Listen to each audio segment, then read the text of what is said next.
zëvendësen e tij që është akuzuar për vjedhje. Paradoksale sepse Belinda Balluku është njëkohësisht ministrja që ka firmën e 7% të buxhetit të shtetit. Paradoksale sepse thellë e luanit të këtij buxheti plot 27% e marrin koncesionet dhe PPP-t, për cilat këta qevetar akuzohen për vjedhje.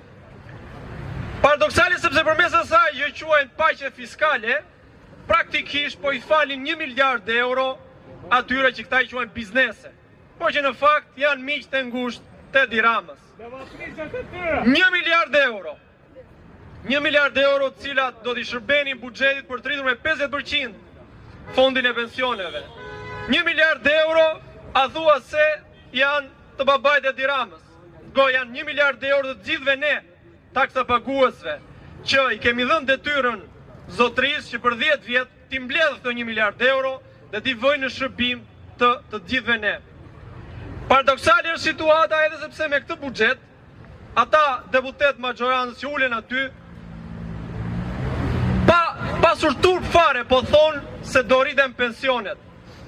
Po thonë se do rriten pensionet, po nuk guxojnë të përmendin atë bonusin e fundvitit, që thjesht e kanë marrë, e kanë pjestuar me 12 dhe po tallen me prindrit tanë, me pensionistët, duke thënë që do ju rritin pensionet. Ndërkohë që me llogaritje të thjesht 67% e pensionistëve do marrin më pak në vitin 2026 se sa në vitin 2025, pa bonus pensioni. Paradoksale është situata edhe për faktin se 2 nga sektorët më të rëndësishëm të vendit, por njëkohësisht sektor që janë në gjendje më emergjente, pikërisht arsimi dhe shëndetësia, me këtë buxhet zën vetëm 2.3 dhe 2.9% të prodhimit brendshëm bruto.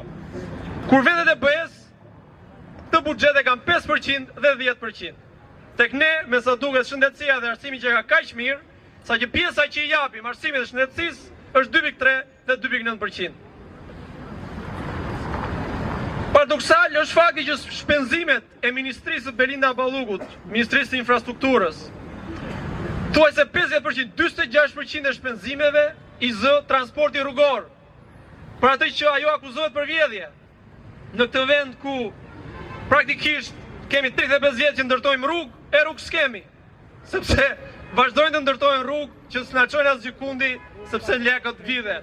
Ndërkohë, 46%, mbështetja për industrinë dhe mbështetja për burimet natyrore është 0.6% në njërën dhe 0.6% në tjetrën.